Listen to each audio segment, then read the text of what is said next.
Hello, I'm Dr. Sushama Powdwal, retired university librarian and retired head, SHPT School of Library Science.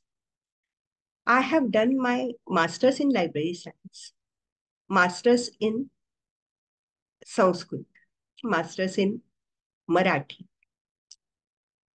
and later I joined as a university librarian. I'm very happy to share with you my thoughts and to give lecture on ancient Indian universities on this pious occasion of 60th year of our Department of Sanskrit. And I congratulate Dr. Gowde, head, as well as teachers and students of this department on the 60th year that they are celebrating of the department. While going down the memory lane, I remember that I used to attend my classes for MA at University Clubhouse, Churchgate. Later on, Ramakrishna Bajaj gave huge donation at Kalina and our department was built.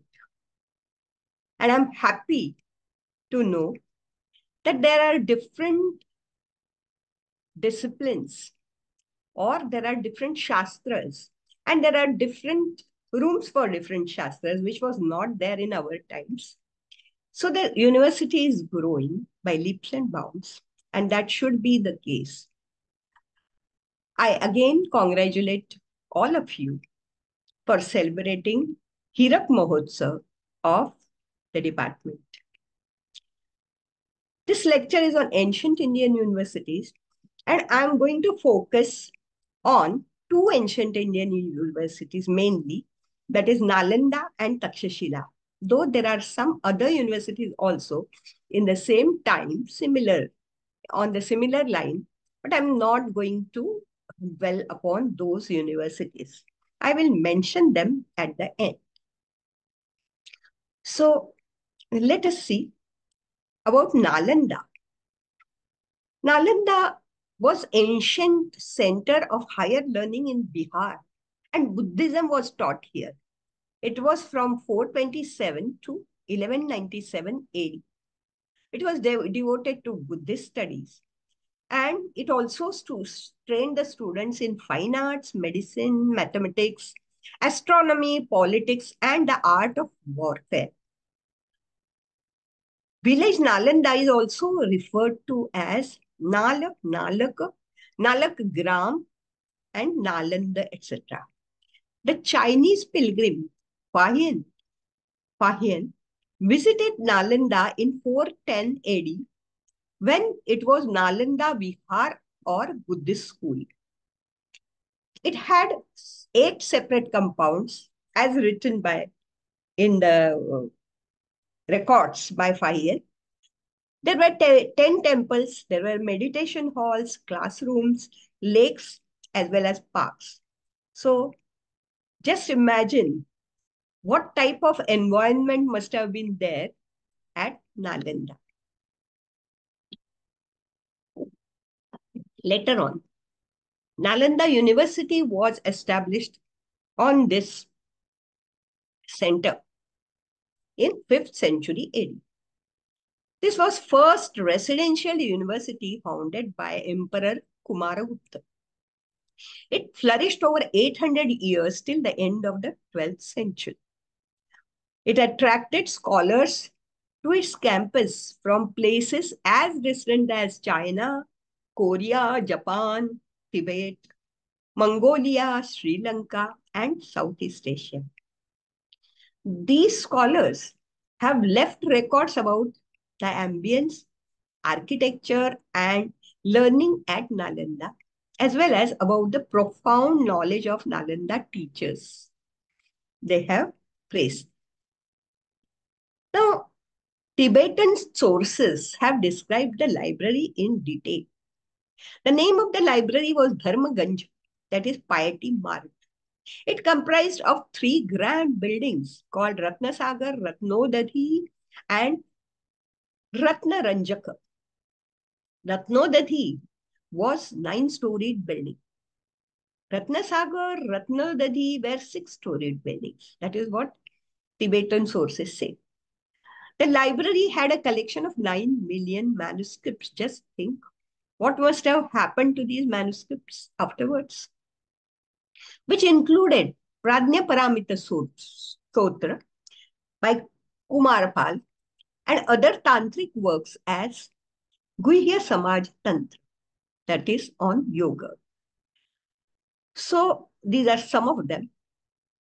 And as you know, these manuscripts were copied and taken away by Fahian, whatever they wanted, Fahian or Itzing or scholars from China, which they have come. So they remained with them. But otherwise, when the library was ultimately destroyed, the institution was ultimately destroyed, all these manuscripts went into ashes. That was very, very painful part of the situation. Now, destruction. At the close of 12th century, Muslim ruler Bakhtiyar Khilji set the university on fire and the university was burning for 6 months. To tell you frankly, there is still a railway station called after Bakhtiyarpur railway station, named after Bakhtiyar Khilji, who has destroyed Indian manuscripts collection. This university, he has set the university on fire. And what happened? The Buddhist scholars also were enraged, and they also, from the fire, they added to the fire. And that is why completely the buildings and documents therein went to ashes.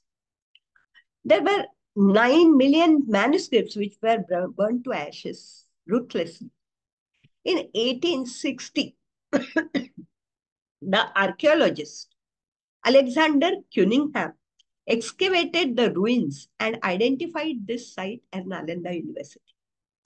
In 1915 to 1960, Archaeological Survey of India excavated the site, and they have found that much of the ruins are under the villages, existing villages, and hence they cannot be taken out.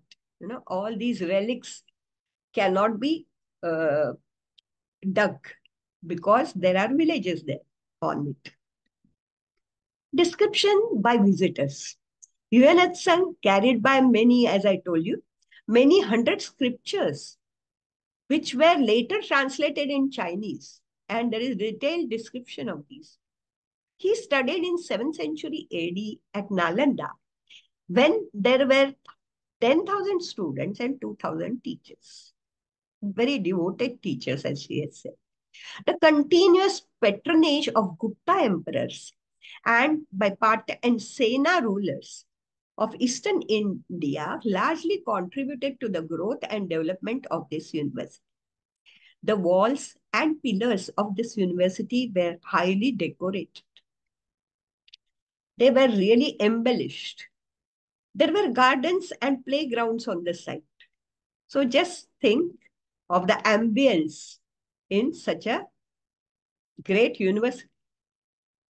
Later on, one welcoming factor is there is revival of this university. In March 2006, while addressing a joint session of Bihar State Legislative Assembly, the former President of India, Dr. APJ Abdul Kalam, proposed the revival of this university, ancient Nalanda. Singapore government also joined with the leaders of 16 member states. So it became international affair. So 16 members of state of East India Summit in January 2007 in the Philippines, and in the fourth East Asia Summit in October 2009 in Thailand. So the support was given by the Singapore government and other countries also, member states. The Parliament of India passed Nalanda University Act in 2010, and in September 2014, the first batch of students were enrolled. This is revival. The state government of Bihar was quick to allocate 4,555 acres of land for the university campus at a significant location nearby. Now, Nalanda University today.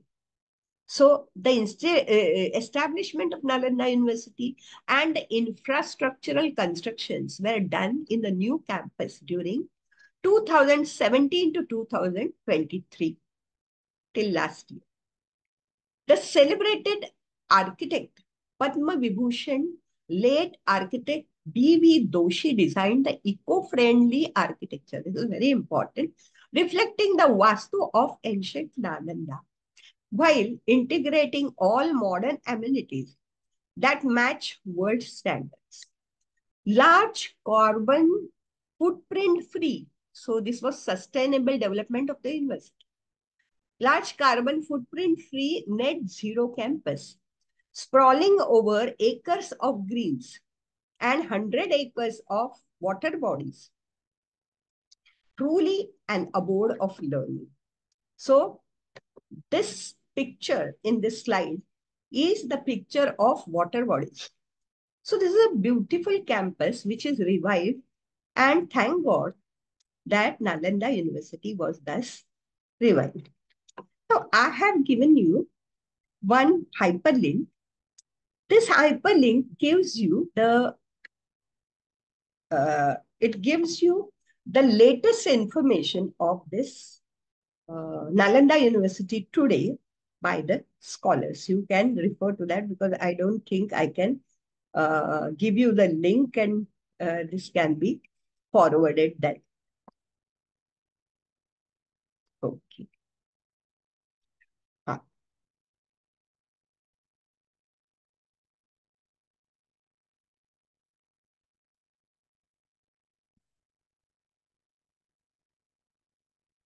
Yes. Now, Takshashila University. Takshashila University also, like Nalanda University, was a Buddhist study center in early days. It was located near 50 kilometers west of Rawalpindi in Pakistan. In Jataka stories, they have mentioned it in some detail. City was destroyed in 5th century AD. And then the university was found. So Takshashila city was destroyed. And why it was destroyed, people say that because it is near Khyber Pass. So people can very easily come and also destroy the university or destroy the religious places because it is easily accessible, isn't it? However, in case of Nalanda University, it was inside the that Bihar, that side. So they said that it was difficult for people to enter immediately, but still it was also attacked, isn't it? In Jataka stories, it is mentioned, as I have already told you, city was destroyed and university was found in next 100 years, that is 6th century AD. It was higher education center and it offered over 60 courses in variety of subjects. What a luxury. The Vedas, Vedanta, Vyakaran, Ayurveda, surgery, and 18 crafts, Shilpas, military education, including warfare and archery, Astronomy, agriculture, commerce, politics, and other subjects were taught. And the teachers were really good and dedicated. Legends around this university. Vayu Purana traces the start of this university to have done Takshaka, by Takshaka, who was the son of Bharata in Ramayana, Rama's brother. Sanskrit Takshashila, suffix Shila means stone, and prefix is Taksha. Taksha is the son of Bharata and Mandavi, as related in Ramayana. In the Mahabharata, the Kuru heir Parikshit was enthroned at Takshashila. According to the tradition, the Mahabharata was first cited as Takshashila by Vaishampayana, Vyasavaksha, a disciple of Vyasa at the behest of the seer Vyasa himself at the Sarpa Satra Yajna, snake sacrifice ceremony. This was first recited at Takshashila of Parikshit's son Janamejaya. Pahian and Yuan Tsang also refer to this university in their writings.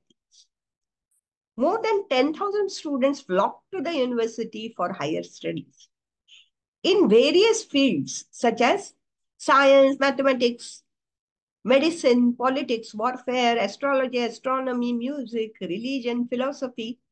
It gave all these subjects. Generally, a student entered the Takshashila University at the age of 16. Student and teachers. It can be inferred that the relationship between teacher and students was quite cordial.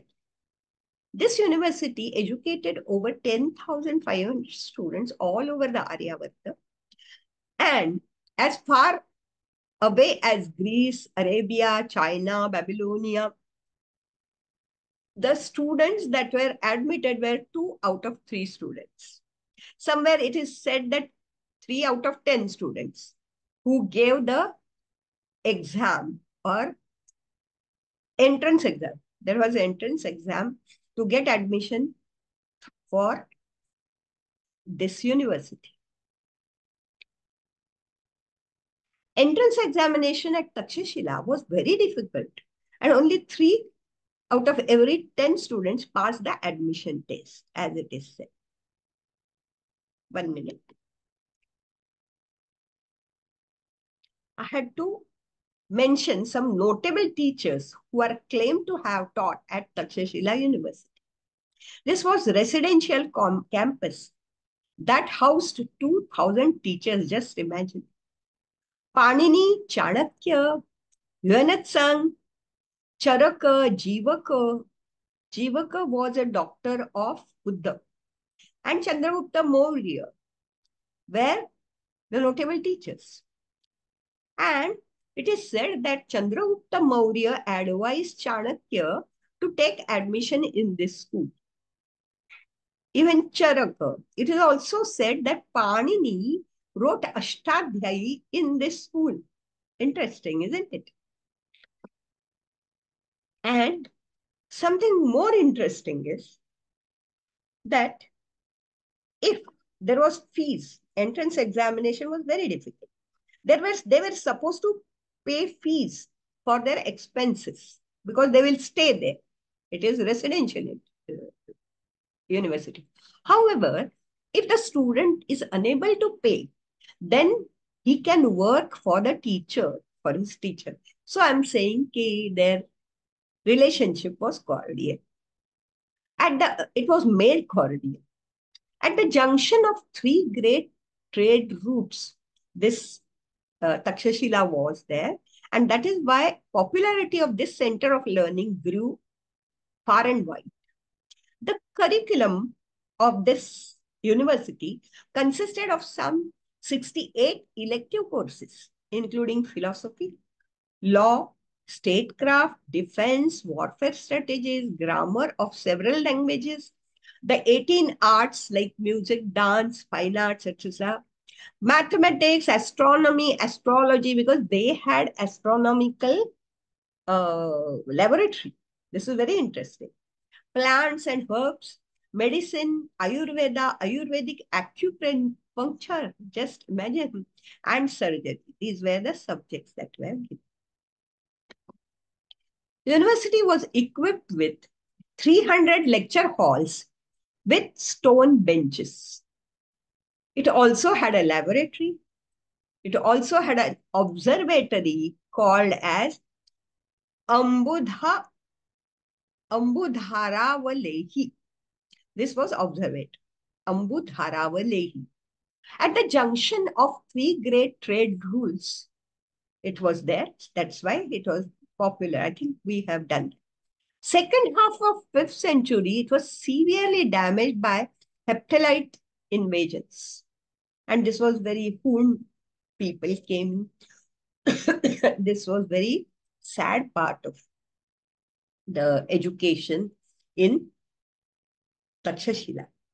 7th century, in 7th century, by 5th to 7th century, it was gradually abandoned by its inhabitants. And then in 1913, excavations began, which finally gave the world a peep into the best minds in Indian history. So we came to know. So now this university is in Pakistan. Now, peak performance of both the universities. Both Takshashila was listed by the UNESCO as one of the World Heritage Sites in 1980. Similarly, Nalanda also is listed by UNESCO as one of the World Heritage Sites. So this is a remarkable achievement because we have tried to preserve these things and we should. And we have got the grants from UNESCO. Now, other universities in ancient India, I'm going to mention in passing. One was Odantapuri in Bihar from 550 AD to 1040 AD. Vikramshila, this was again well-known university, Vikramshila in Bihar, 800 to 1040. Just think, in India, at so many places, there were centers of learning. There were universities which flourished. Wonderful, isn't it? Nagarjun Konda in Andhra Pradesh. Sharda Vidyapeeth or Sharda Peeth as it is called in Kashmir. Vallabhi in Gujarat. Varanasi in UP in 8th century till modern times it is. Kanchipuram in Tamil Nadu. Sompura in Bangladesh. Gupta period to Muslim conquest. Sompura was there in Bangladesh. Pushpagiri and Ratnagiri, they were in Orissa. I should say that this was golden period in the educational life of India. This was really golden era, or this ushered into golden era, or what can be called as Suvarna Yuga. My question to all of you at the end is, how will there be again Suvarna Yuga in India as far as education system is concerned? Let us all, students, teachers, as well as those parents, as well as those related to the education system, let us think how this Suvarna Yuga can be ushered again. Let us think on that line. By this question, I conclude my presentation. Thank you. Namaste.